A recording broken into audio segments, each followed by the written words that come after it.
Welcome to Analyst Talk with Jason Elder. It's like coffee with an analyst, but there's no actual coffee.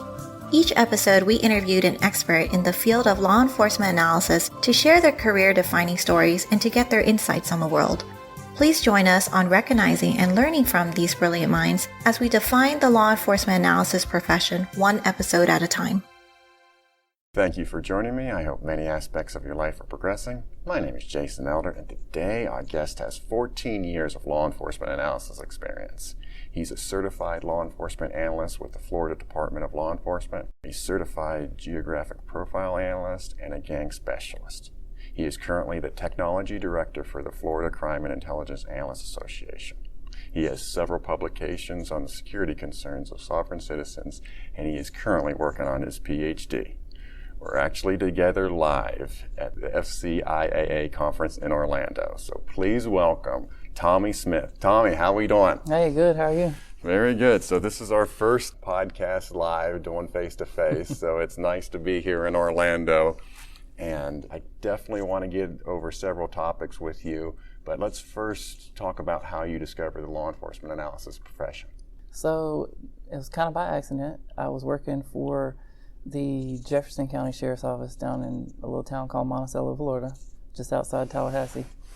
And I had been there for a little over 5 years starting communications, and then I kind of took over the unofficial role of the assistant communications supervisor. And then I just, like I always do, volunteer myself for more work and started taking over doing the processing of the warrants, and eventually got them cleared out. Got a bunch of them cleared and served or no info that were too old and the statute of limitations expired. So then I was kind of looking for something else to do, and I was going to school. I started my bachelor's degree, and I said, well, I really need to put this to use, and I knew I couldn't really move up there. And so I just was casually browsing, and I found an ad for Crime Analyst at Tallahassee Police Department. So I said, you know, what the hey? I applied for it. Didn't expect anything out of it because I really didn't know what it was. And a couple weeks later, I get a call from the supervisor there at the Tallahassee PD asking me to come in for an interview. So I came in for the initial interview, and they liked me, and they called me back for a second interview. And that one went all the way up with the captain. And then a couple weeks after that, I got hired doing my first job as a crime analyst with Tallahassee PD. And I've been doing that ever since. And that was in 2012. Okay. Well, very good. I like the tenacity. I like the go-getter. That's opens up some doors. And when you volunteer, look to get stuff improved, and that opportunities will come in. So then you're new to the field, you're coming in, I guess, what were some initial setbacks or lessons learned as you think back at the beginning days in Tallahassee? So one of my biggest concerns when I first started, and actually this kind of was started in the test that we had to take during the interview process, was Microsoft Excel. Mm-hmm. Working at the Jefferson County, I really had no experience in the advanced operations of Excel, and I didn't know what a pivot table was. Mm-hmm. And I actually had computerized our warrant log and made it in Excel format, but it was just basic. So I really had to learn that, and I taught myself pretty quickly. And then the other concern was the GIS. Other than the 911 system and the phase 1 and phase 2 hits on that for geolocating a 911 caller, I really had no experience in GIS at the time. So I had to learn that, but luckily I had, her name's Annie Thompson, who used to be the supervisor there, and she's the one who hired me. Yeah, we had her on the show. And so she was a big inspiration, she was a big help. I actually attest to her skill, and she's probably the one of the biggest influencers to me keeping on in the crime analysis field and helping me get acquainted with what a crime analyst does and training me in GIS. And I mean, she taught me some tricks in Excel, and then after that I just kind of took over and taught myself.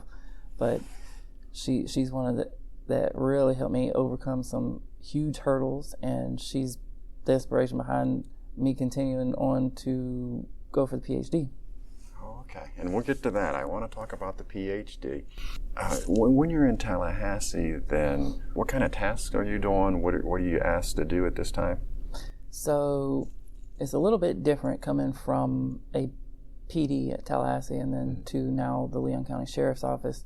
So it's two sides of the same coin, but it's like night and day going from blue to green. And so at the police department, we were primarily statistics driven. And so we were a pure crime analyst there. We did just the mapping. We did public records requests for anything of a statistical nature or location-based requests for crime stats. And we also fulfilled some requests for the media and then other requests for attorneys. And then we got subpoenaed sometimes, but very rarely. Now at the Leon County Sheriff's Office, it's more of a mix of crime analysis and intel and investigative analysis. So even though my specialty now is the GIS and crime mapping and pattern analysis, we also all pitch in and we help with the corrections analysis, gang tracking, general intel analysis, intel bulletins, person identification, and things like that. So it's a good mix there, and so that's why I tell people it's like night and day when I transitioned from that agency to LCSO. Okay, so at the time, how many analysts were there in Tallahassee? So when I first started at TPD, we had 2 analysts, me and one other full-time, and then Annie, the supervisor. Then when I went to Leon County Sheriff's Office, I think when I started, we had 5 analysts plus the supervisor, and now over the past 3 years, we now have 17 positions, and that includes our real-time crime center and our criminal intelligence and analysis unit, part-time and full-time personnel. Okay. Let's talk about the transition then from Tallahassee PD to Leon County. Just talk about your thought process, why you made that transition, and looking back, some of the lessons learned. So there were some organizational changes that going on at Tallahassee PD that we kind of split up the unit. Now, by we, I mean the agency. I obviously wasn't our choice, but so it kind of split up the unit, and we were housed in different locations, and it just wasn't as cohesive as it used to be. And then Annie, the previous supervisor, she'd retired, and then she took a position at another agency up north, and so that kind of just made the whole mechanism just different.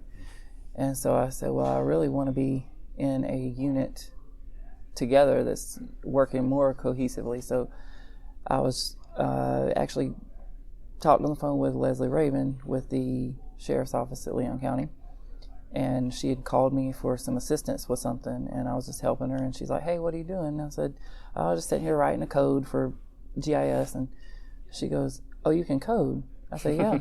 She said, well, how much would it take me to get you over here? So we just kind of talked for a little while, and then it was coming up on the new fiscal year, and they were getting approval for 2 senior analyst positions. And so when that came open, I kind of discussed it with Annie, as a matter of fact, and because we still keep in touch to the day. And she's like, I think it would be a good move for you. I think there's a lot of opportunity over there to move up since they're expanding. And so I went ahead and I applied for it, interviewed, and got the job, and I've been there ever since. Okay. So it seems like, from what I'm hearing from you, you started in at Tallahassee PD, not knowing a lot of the programs, but you really start to develop your technical skills. Right. And you get into coding, you get into data manipulation, data management, because that's, I'm guessing, is what's needed as you're doing all these reports, because you're trying to, as analysts, Correct, we're always trying to automate as much as possible. So did you learn the coding on your own, or did you take a class? I learned it on my own, and so I'm not an expert at it, and so I'm careful always to say that so people don't throw work my way for coding. Yeah. I was like, hold on, I'm not an expert. I just know how to get by. Yeah. And so most of what I know is SQL based. Sure. And especially the SQL expressions for ArcMap. Okay. And then now I'm slowly teaching myself Arcade with the new ArcGIS Pro. Okay. So that's an ongoing process. But yeah, I pretty much learned the coding on my own. And now back in the day, I'm going to tell my age a little bit here, when MySpace was a thing and a website called My Yearbook, it was kind of another social media platform before Facebook came along. You could modify your page and fully customize it with HTML coding. So I actually learned and taught myself HTML coding with those websites.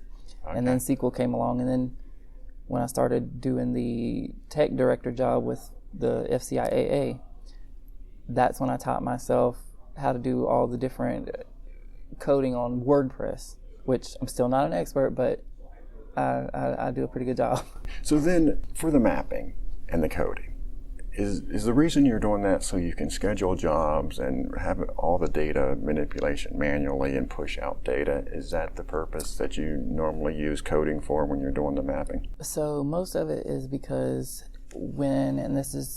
it's kind of an awkward spot, because TBD had a full-time public safety coordinator in their GIS on their GIS side that worked.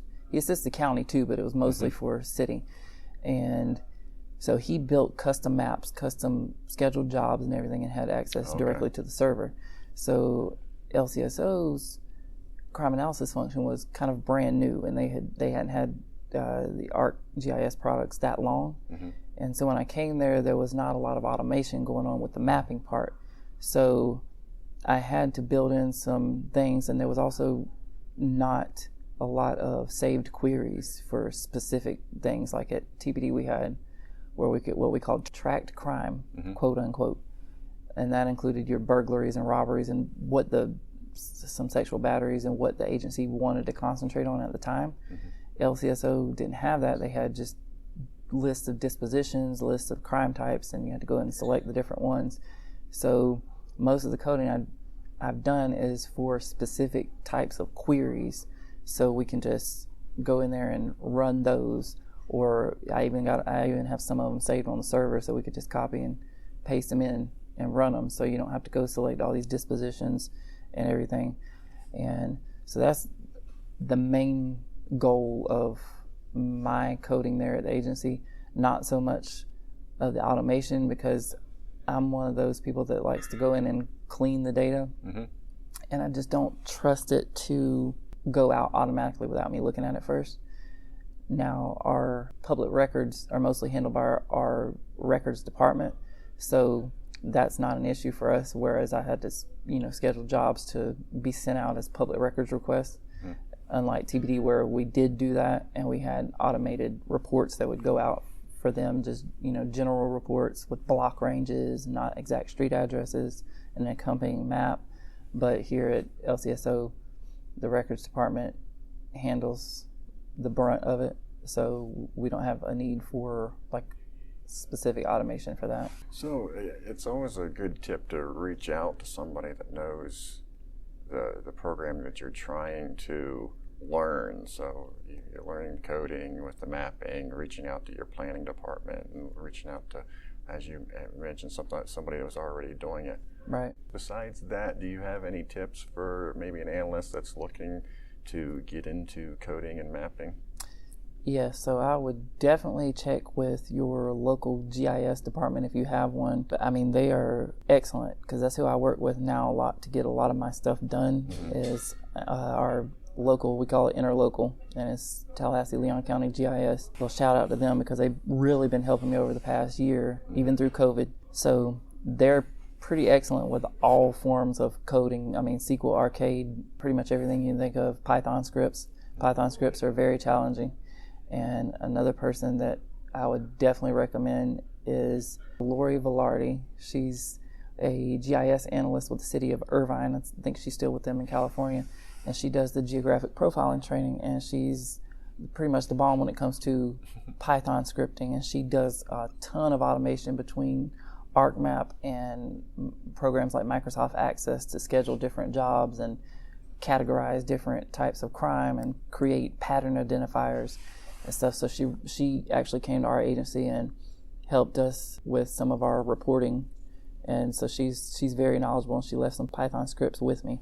All right, great. That's good advice. So let's get into you moving on to Leon County, and which, for those that don't know, Leon County is the county that houses Tallahassee. Right.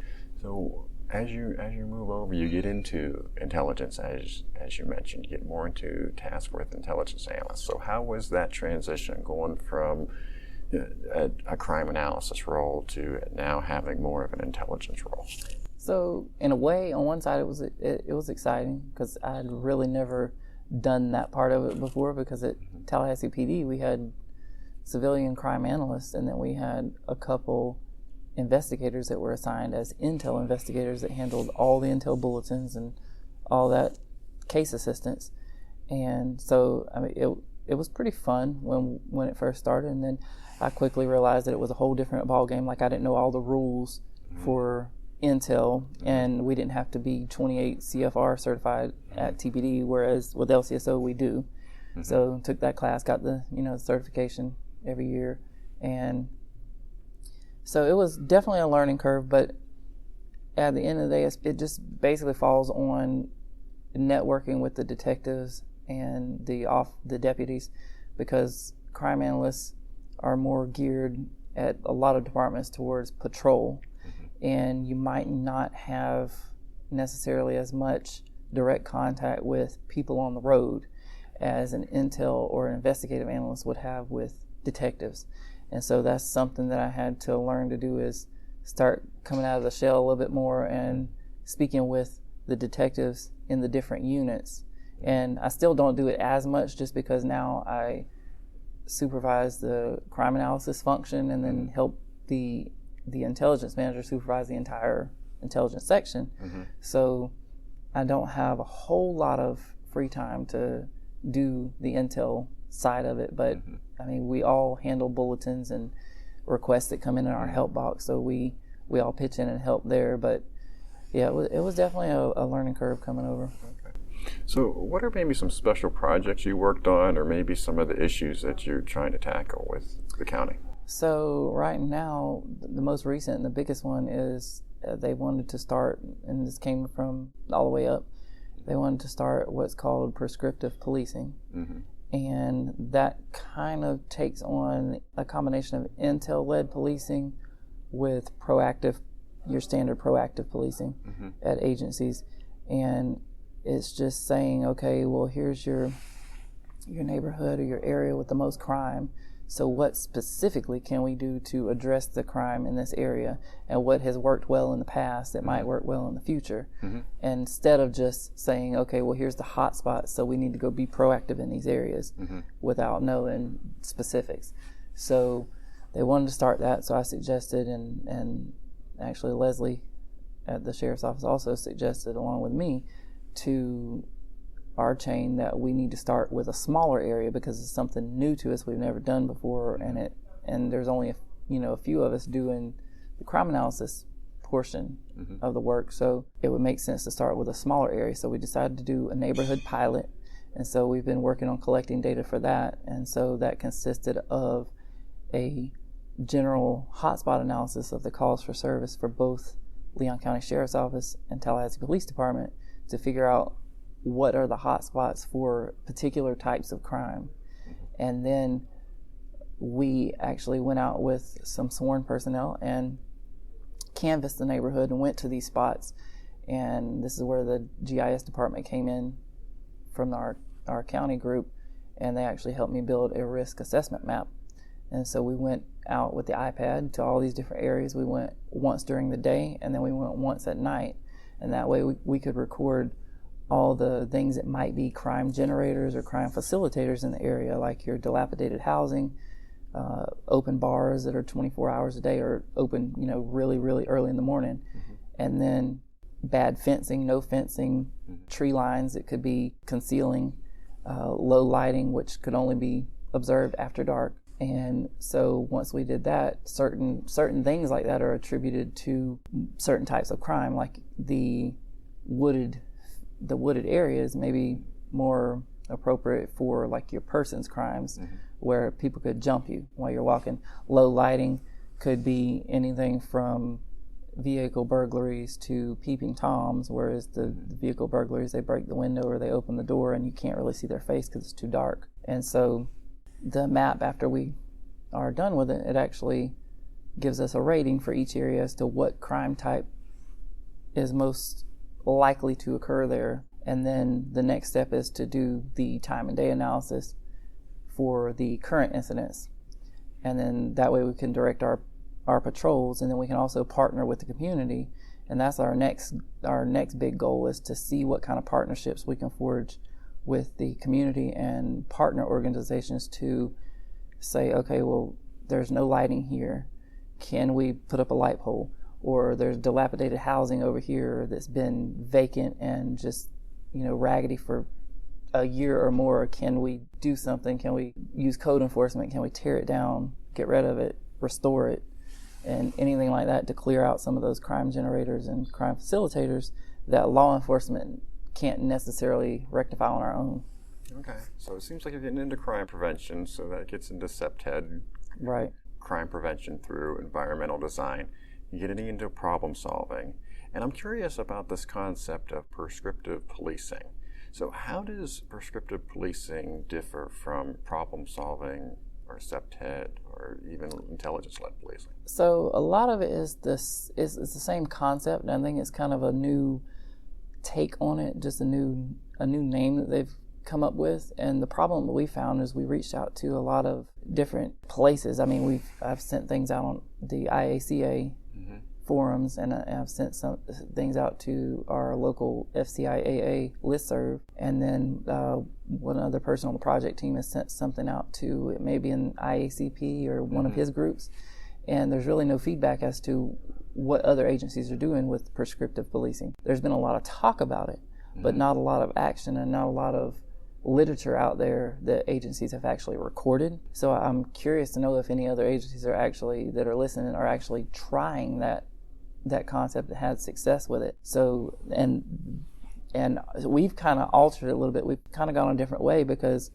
most of it is where you would analyze your historical crime and you analyze your current crime trends and say, and this is kind of the problem-oriented policing, is you say, all right, well, here's the most community contacts in this area, the most violent crimes in this area, and then there's really no data, and then they patrol based on that. But the difference is, with prescriptive policing, we want to know exactly what worked in the past. But with data limitations, like in your CAD data, even in your RMS data, in most agencies, it's not built to where an officer goes in and puts the exact thing that helped in that area. They use dispositions to close cases that say, okay, arrest was made, or FIR written, or the call was canceled, or contact made, no prosecution, whatever. But there's nothing to say, okay, well, we patrolled for 10 minutes in this area and we handed out some flyers, and that is probably what made the crime go down in this area, or dispersed it to this other area over here. So that's the biggest difference that I see in the method that we're trying to employ versus the existing ones, is trying to combat it directly and then forging those community partnerships as well, which, and I mean, a lot of agencies try it, but it's just not as successful because you have to get that buy-in from all the way up, which we have it, but you also have to get the buy-in from those community partners, and you have to make sure you have the trust of the county, the trust of the city, your citizens, because those neighborhood watch groups are a huge part of it too. And if you don't have that, then you're probably not going to be as successful as you could be with the program. Yeah, it's fascinating. I think it's interesting that we have just this new concept. It's very new, and it does seem like there's a lot of overlap with problem solving. It's just what you were describing. Right. Seems like a lot of problem solving. So I'll be curious to know, as this prescriptive policing takes off, to see how it branches off different from problem solving. Yeah, and it's something we definitely want to explore. Like right now, we're still in not the infancy stages, but probably the middle stages of getting the plan together. And then after that, the goal is to go in the neighborhoods and produce a wellness report, and that's what we're going to call it because prescription wellness, a neighborhood wellness report that encompasses the crime in the area, what we're doing to be proactive or reactive for said crime, what community stuff that we've done, and any citizen contacts. And then I think there was some talk about going out and actually surveying the residents of the community. And so that's all going to go in this weekly report so we can address it from week to week and set a goal as to, okay, well, here's the amount of crime, the percentage of crime that we want to reduce in this area. And then once we reduce it and we stay in it for, 6 months in this particular pilot neighborhood, if we can meet that goal or exceed that goal, then we can move to the next neighborhood and run the same program. And so if it works and if we're successful, it's something that we had talked about actually publishing for other departments to follow along or adopt a similar strategy. Just one last question regarding the county then. So you then move from an analyst to a supervisor. Right. And so how did you like that transition, going from analyst to supervisor? So I still consider myself an analyst because I still do, the groundwork. But it was a little bit different. I'd been doing quasi-supervision for a little over a year because I had one part-time employee. And so what had happened was our current intelligence manager got a well-deserved promotion to an executive director of our youth services department. So that created some availability in the section. And because we have so many people, it was decided to go ahead and promote 2 people. So Chelsea is our intelligence manager, Chelsea Grant, and so she took the intelligence manager spot, and then I was promoted to the supervisory analyst over crime analysis, and then and when she needs assistance, I assist in supervising the whole intelligence section. So it's definitely a different ball game once I got to that level, because now not only am I responsible for what I do, but also responsible for what the other people under me do. And then now, whenever Chelsea goes out of town or is unavailable, if there's a major development or something like that, I get stuck with it. So, but no, it's all good. But we have a really good group of people. How many analysts do you have total? So just doing crime analysis, we have, including myself, there's 4. And then the whole intelligence section, which includes crime analysis, intel analysis, our fusion analyst, and for North Florida Fusion Exchange, and our real-time crime center, we have a total of 16 filled positions and then 1 vacancy for a part-time position. So we've grown a lot over the past 3 years, from 5 to 17. And this is a centralized model, right? Right. Instead of dispersed. And it sounds like you support the centralized model as opposed to spreading people out. Yeah. Well, the main reason for that is just the structure of our city and county, and it's because we're not huge. I mean, we're mid-sized, but we're not anything like Miami-Dade or New York City. Whereas those would support that because they have all the different substations and different specialty units that are located elsewhere. But with us, we have no real true substations.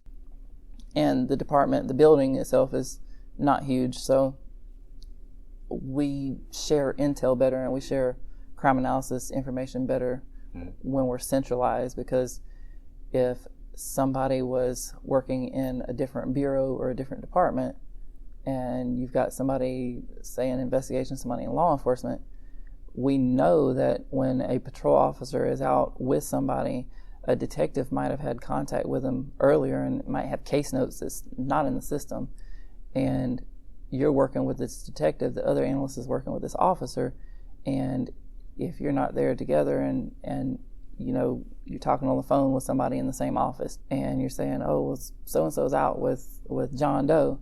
Oh, my detective was working with John Doe last week, and he said if you had any contact with him, then we need to pick him up because he's been doing this too long. We need to get him off the street, or we need to bring him in for an interview or something like that. So it's real easy to share intel, and very little makes it through the cracks with our unit just because we're centralized and we work well together. And even during COVID, we do meetings weekly over Zoom or in person, whatever the mechanism is at the time. And we talk on the phone, we have email groups. So we're always sharing information. And then we have our weekly intelligence sharing meeting that includes our CIB and some representatives from patrol. So I think it just depends on your agency size and the makeup of your city and your county as to, does the centralized version work better for you, or does the decentralized version work better for you? And it also comes down to the placement of the unit, whether you're under law enforcement, under investigations, under administration, or whatever. And I think that's also dependent upon the structure of your agency and your locale. All right, well, let's take a break. When we come back, I do want to get to your badge story, your analyst badge story. I want to talk about sovereign citizens and, of course, FCIAA. Okay. And then we'll talk about you as a model and actor. All right. You're listening to Analyst Talk with Jason Elder. We'll be right back.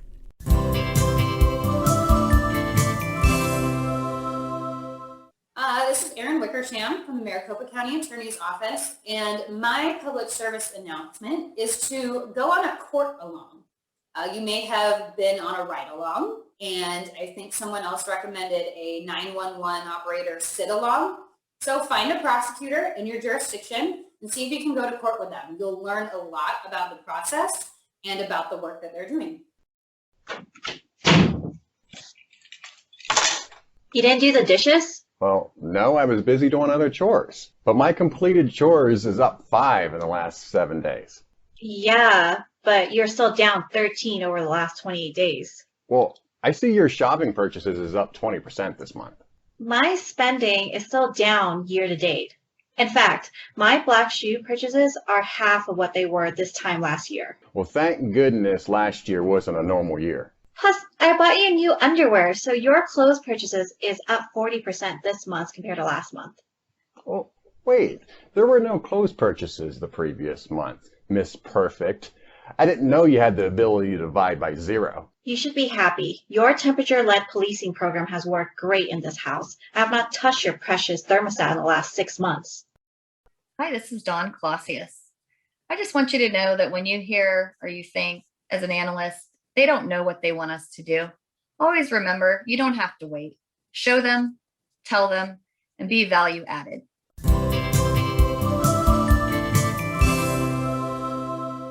Welcome back.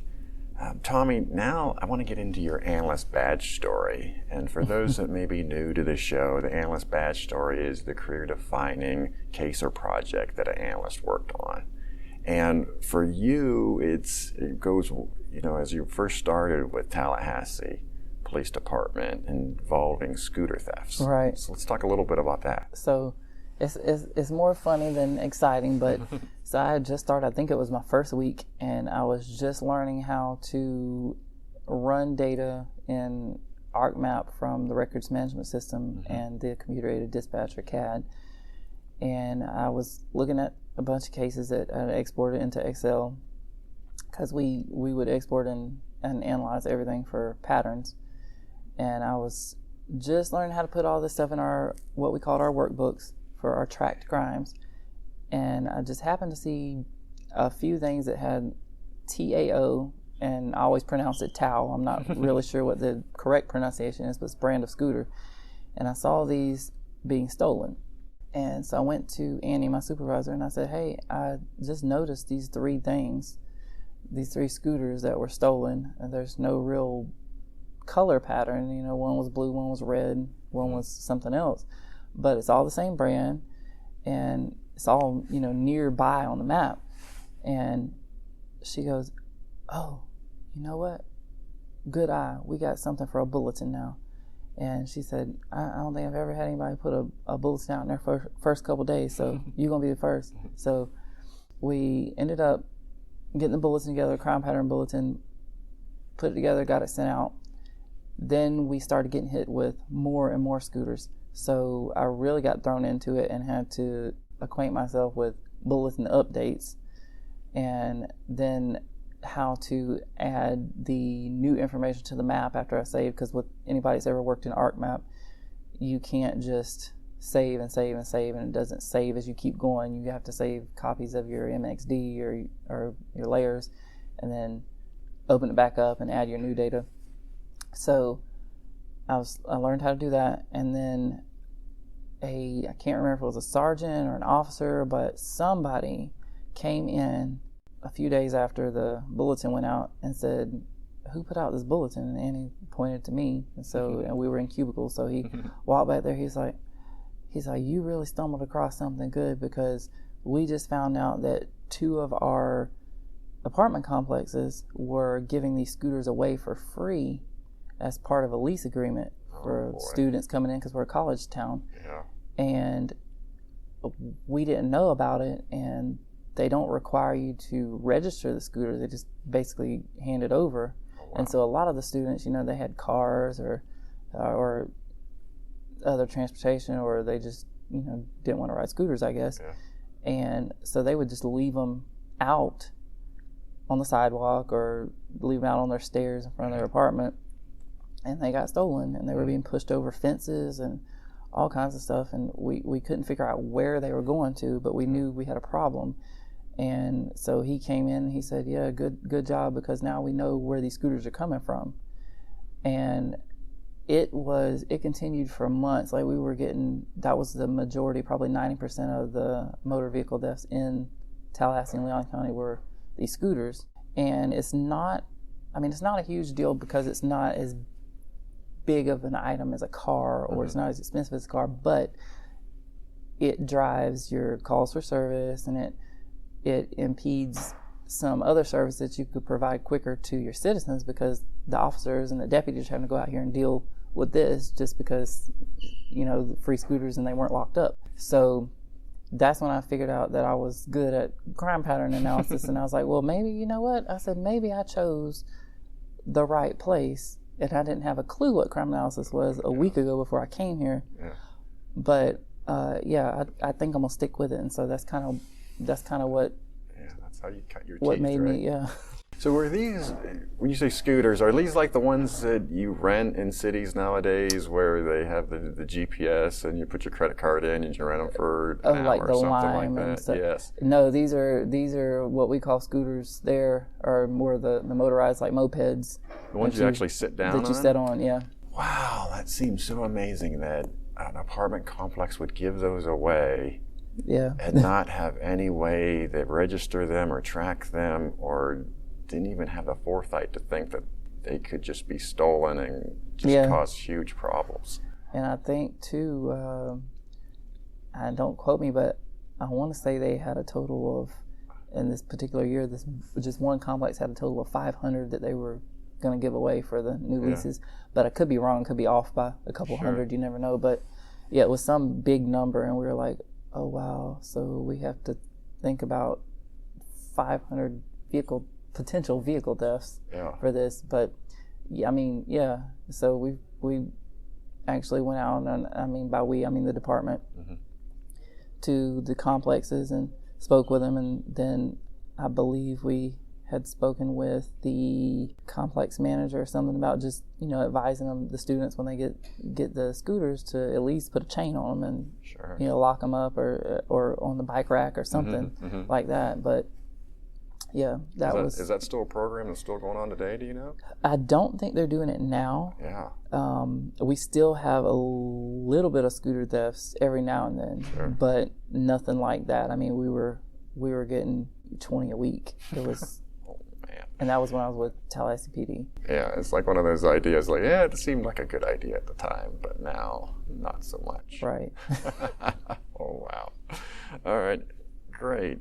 I want to switch gears a little bit now and talk about sovereign citizens, because this is something that you have several publications on.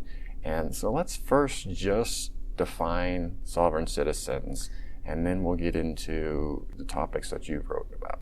So a lot of people, a lot of departments define them a little bit differently. The FBI says they're domestic extremists. Mm-hmm. And so that's basically what they are. Some of them are dangerous, some of them aren't, but they all have the potential to be. The difference is a sovereign citizen by default is just a person with a set of beliefs about the government. Some of them believe that they don't need to pay taxes. Some believe that they're owed more from the government due to the treaty with Morocco, and that's more of the Moorish nation version of the sovereigns. Some of them are biblical-based sovereigns that cite Bible passages from Christian Bible, Hebrew Bible. But the majority of them are just what we call paper terrorists, and that's a common term that's used in all aspects of law enforcement for those who are familiar with sovereigns. And they use that term because they mostly file fraudulent liens and frivolous lawsuits, and a lot of officers have to be aware of them because the sovereigns will actually file these liens against an officer. And I do remember one story where an officer had pulled a sovereign citizen over, and they claim harassment and that they're a free person and they're a free traveler, they don't need a government ID, and I mean just all sorts of claims.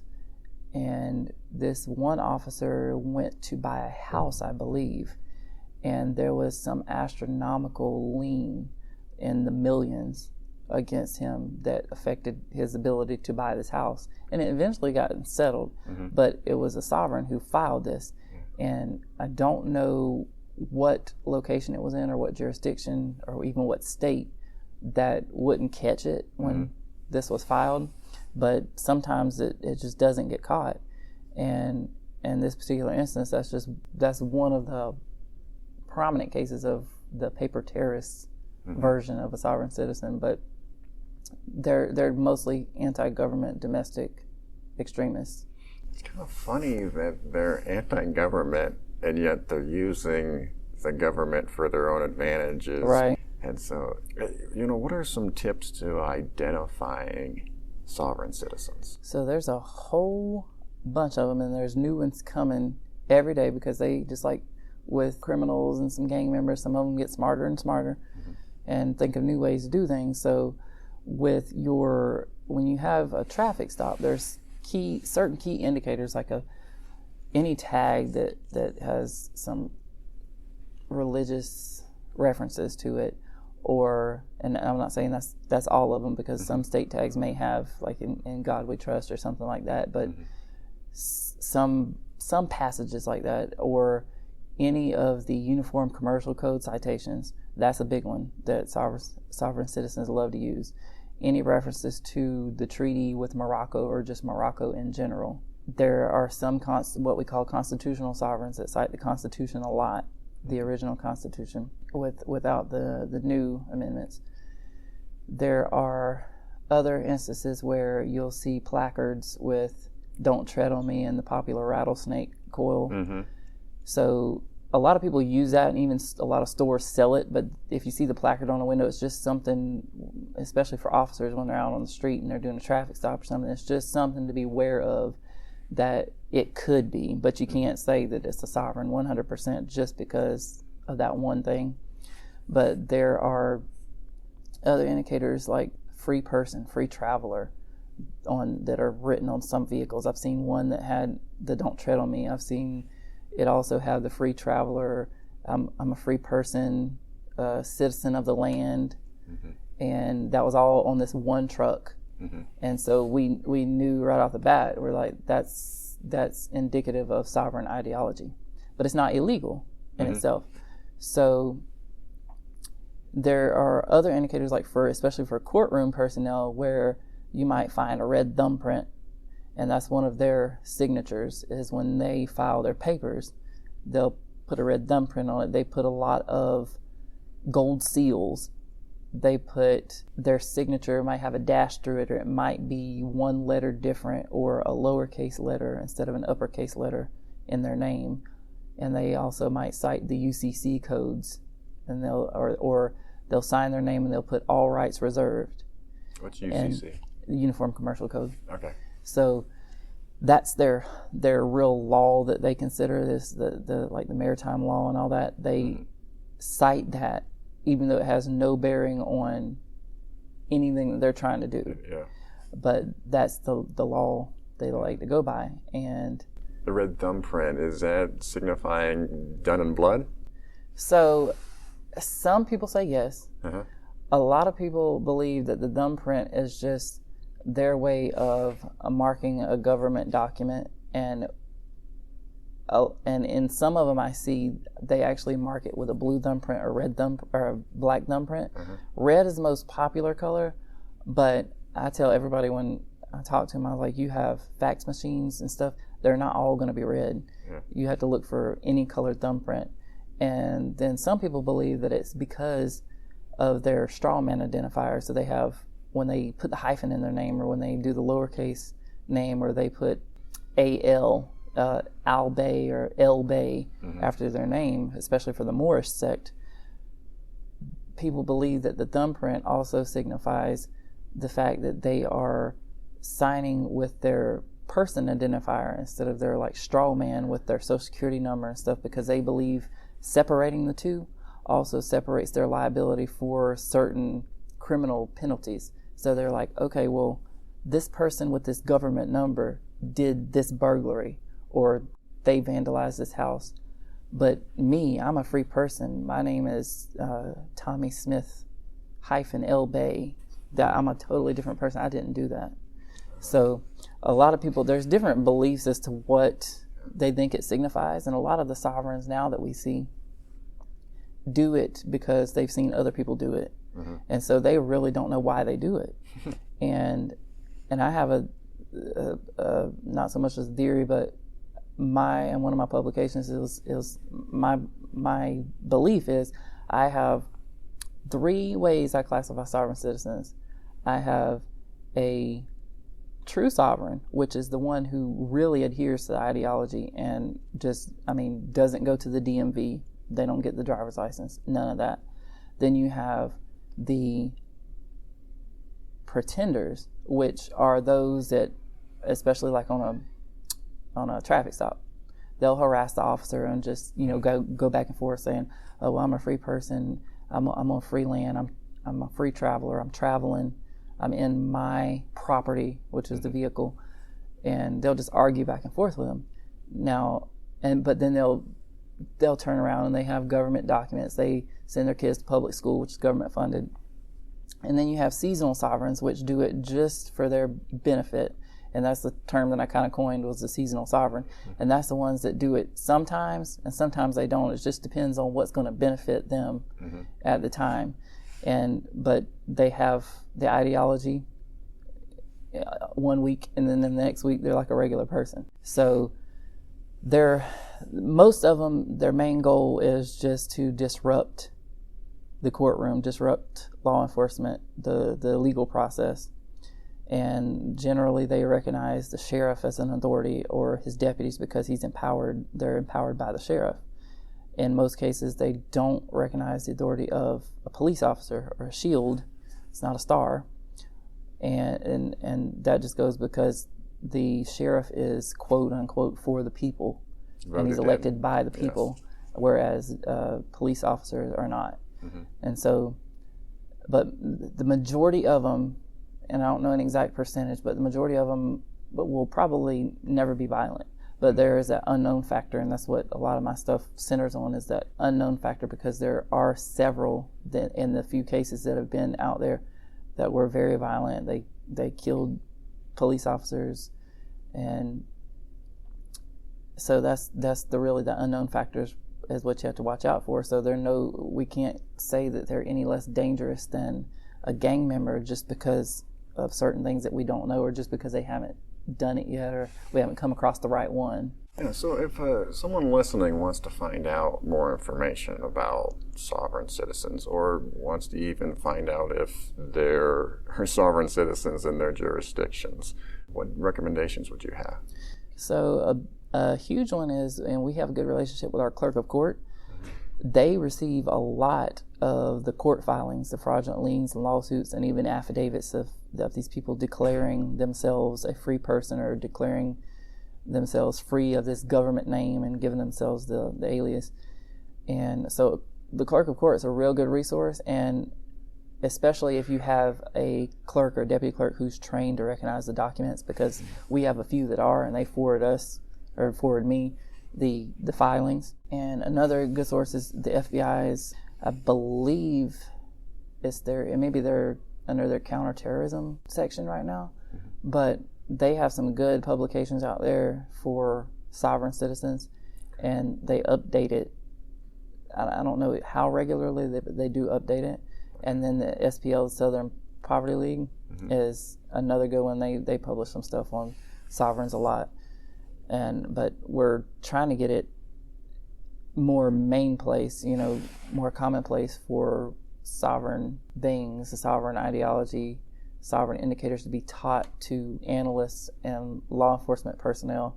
And a matter of fact, I had somebody reach out from a court marshal's offices, and I think it was in Arkansas, but I can't remember exactly. And he reached out to me a couple of years ago he'd come across my stuff on LinkedIn or maybe one of the online university publications that I did, and wanted to use some of my material to train his marshals in the court for recognizing and dealing with sovereigns, because there's a certain way you have to deal with them.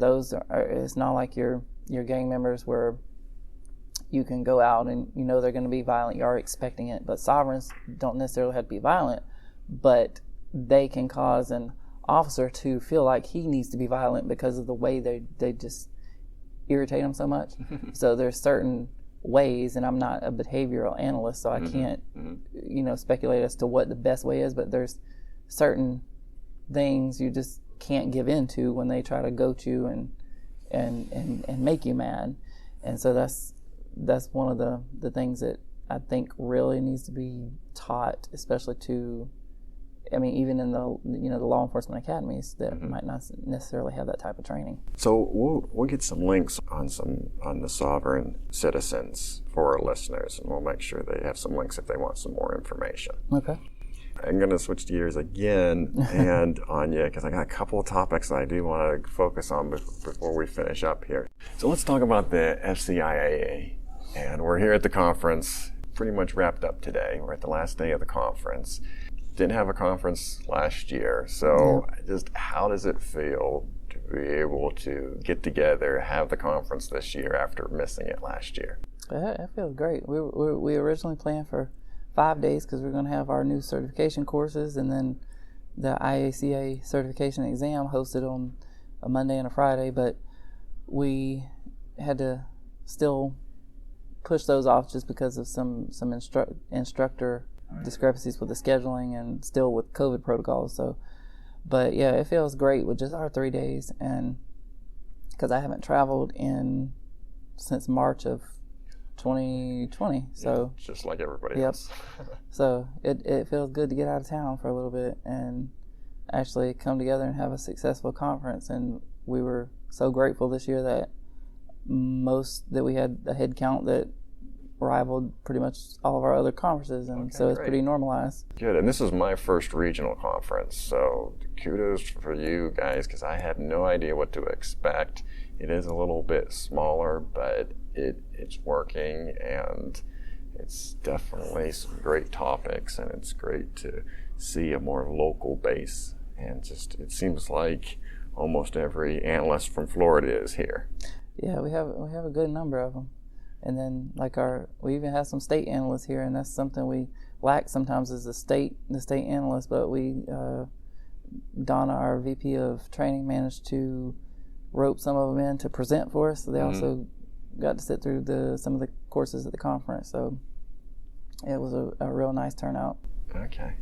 And then you are technology coordinator for the association. Yes. So what exactly are you doing for the association? So when I first started, I kind of volunteered myself to help out with the website. And so I was a website manager, and then my duties kind of expanded because I do like all the technology, including the conference app and the email servicing and everything like that. So it got changed to technical director, and so now I am a board member, not an elected board member, but just one of the appointed board members.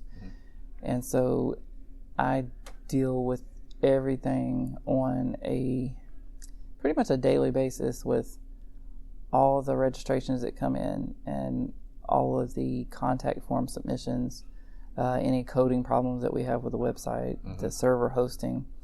And so it's been a learning experience for me, just learning how to do WordPress and coding some of that, and scripting some different add-ons to the website in the back end, because I had never worked with WordPress before. I'd worked with other hosting platforms and other website building services, but never WordPress. So it was a huge learning curve, but got the hang of it. And so we've integrated a lot of new services, and we have our new version of listserv out. We had it server-based before, but because of the speed and the latency with sending server-based emails, we decided to go with the Google Groups. And so now we have a Google Group set up with every new member that joins. And so it serves as a listserv where members can talk back and forth.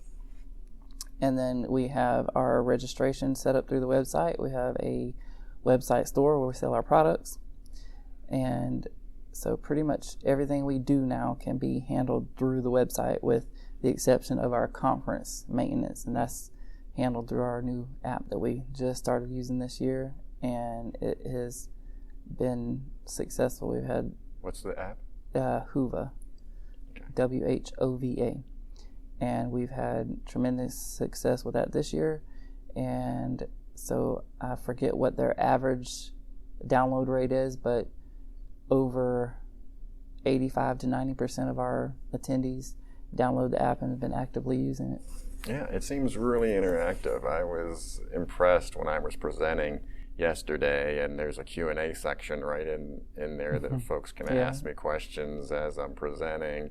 So far, so good as far as I'm seeing. So yeah, we've been very happy with it.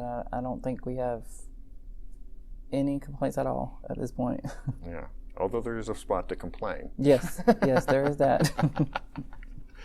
All right, well, very good. So let's finish up with personal interests, and because yours is unique, and that you have done some modeling and acting. Yep. So let's talk about how you got involved in that. So it seemed like a different life, but so during high school, I did a little bit of like fashion modeling, because I actually got picked up on MySpace. Here I'm telling my age again, but so MySpace was the thing, and there were a lot of recruiters out there, and I had one, and he sent me a book on acting for the camera and modeling for the camera, and just found me on MySpace and actually mailed me the book, wanted me to fly out to LA. Well, I was a teenager, so I didn't fly out to LA because I was too shy at the time and too scared to go out there, but I ended up doing a little bit of modeling for like a Halloween costume and a little bit of fashion for jeans, and then that was like in a different life. And then I started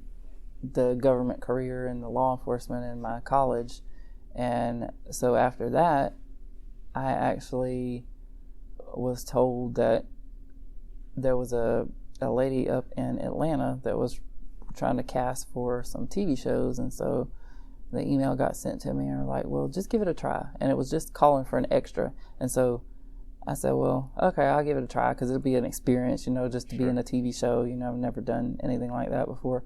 So I sent the email with the required things and the headshot and everything. And then, so I wasn't really expecting anything back, because I figured, Metro Atlanta and then filming all these movies up there now, they had a ton of people applying, and I wouldn't get a call back.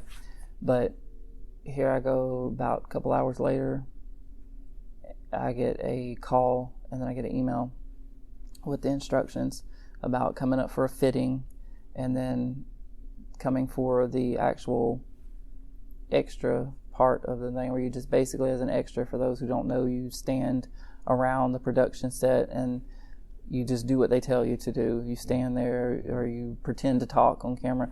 But I got a call, it was that evening after my initial email, and said, hey, actually, instead of coming up in a few days, can you come up tomorrow?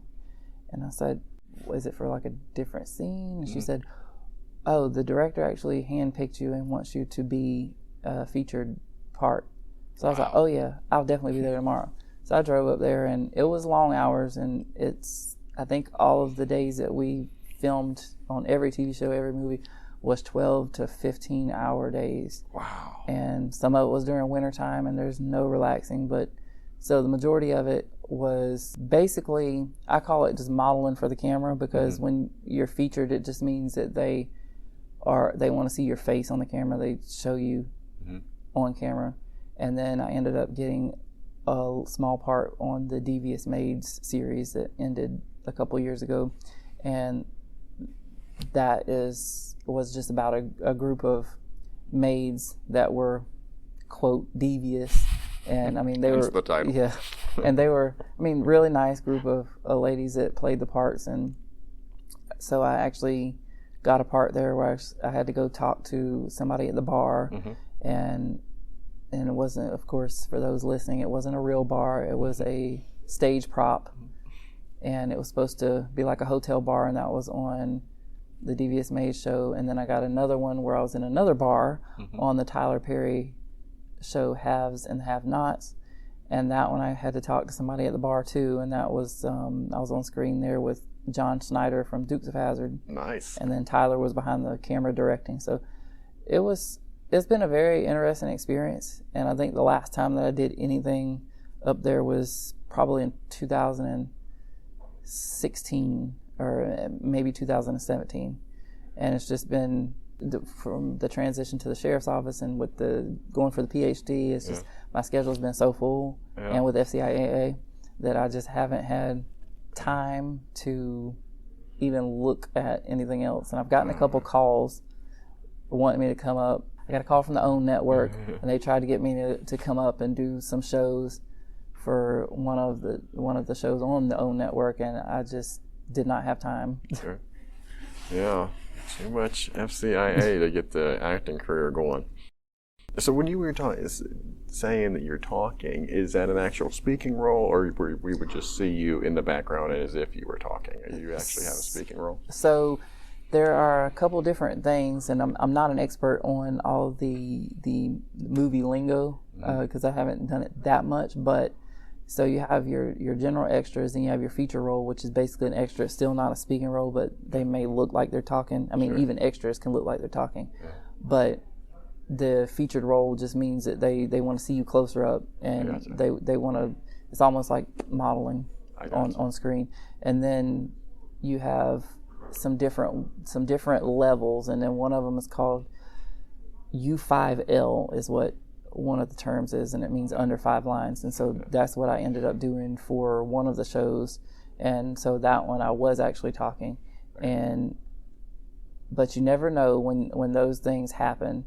You're like, oh yeah, you're gonna see my face on the big silver screen, or I'm gonna be talking for 200 million people, but then the director has his cut, and you might get cut out altogether, and then so they'll have to buy the director's cut if they want to watch it. So there's no telling where you're going to end up. And that's when we had the prep call, you mentioned that when you were on the movie Fifth Wave. Right. That's what happened, right? You had a lot of good parts, but it actually didn't make the cut. Right. Yeah, that was a very interesting experience. And most of them is a totally different dynamic than when you're filming a TV show, especially in Atlanta, because most of the TV shows up there are filmed local by our directors that are local production companies that assist. The movies, some of them, especially the big blockbusters, are people that are from California. And so that's what the Fifth Wave was. So it's a whole different dynamic, and working with each kind of person, because it's a different world out there. And then that one was so long. It was filmed in the winter months in Atlanta in 2014, and it was sleeting and almost snowing, and it was raining. It was cold. It was 20-something degrees, and most of it was filmed outside in the rain. But there were some cool scenes. We had a helicopter fly overhead to actually bank and blow fog away so the cameras could see us. And I know that had to be a very expensive scene just to keep that helicopter up in the air that much for all the takes, but because it's retake after retake. But yeah, that one ended up, we did a lot of stuff, and we had a lot of good storyline. And then once the director's cut hit, me and included, but a lot of people in the group felt that the cut was just too much and it took away from the storyline, and it did cut most of our scenes. So our last segment of the show is Words to the World, and so this is where I give the guests the last word, and Tommy, you can promote any idea that you wish, but what are your words to the world? So my biggest thing right now is don't be afraid to get out of your comfort zone, because I wasn't comfortable when I was in the room with all these strange people on a TV screen in front of a camera under a hot heat lamp. And this was not crime analysis, this was not law enforcement, this was not education, which is something I've always been good at, studying and writing. And so I was totally out of my comfort zone, like with the whole modeling thing and everything. That's just something you have to stand there and look. But actually acting something out, and that was totally new to me. But I ended up doing it, and I liked it, and then so I got my name out there. And then even with crime analysis profession, sending stuff out on the International Association's listserv, just getting your name out there, that's the only way that you are going to be successful if you truly want to make crime analysis or intelligence analysis a career and not a job.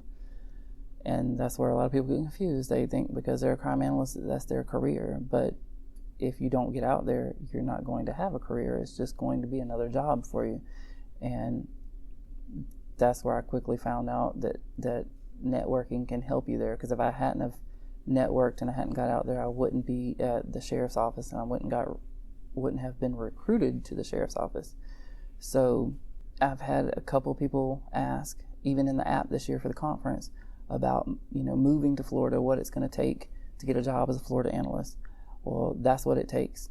Even though you've been an analyst out of state, there are people that can put in good words for you if they know who you are.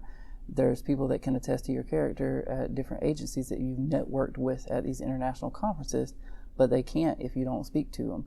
So that's what's important, is just to get out there and put your name out there. Very good. Well, I leave every guest with, you've given me just enough to talk bad about you later. But I do appreciate you being on the show, Tommy. Thank you so much, and it's great to see you in person. And you be too. safe. Thank you. Thank you for having me. Thank you for joining us today on Analyst Talk with Jason Alder. We hope you not only enjoyed the show, but also learned something new. For more information on our guests and information relating to today's topic, please visit our website at leapodcast.com. Special thanks to the Rough and Tumble for our theme song. For more of their music, you can visit their website at theroughandtumble.com. Also thanks to Kyle McMullen for our show logo. For more of his design, please visit his website at moderntype.com. The show is hosted, recorded, and edited by Jason Elder and written by me, Mindy. You can contact us both via the LEA podcast website. Please join us again next time as we interview another expert in this great field.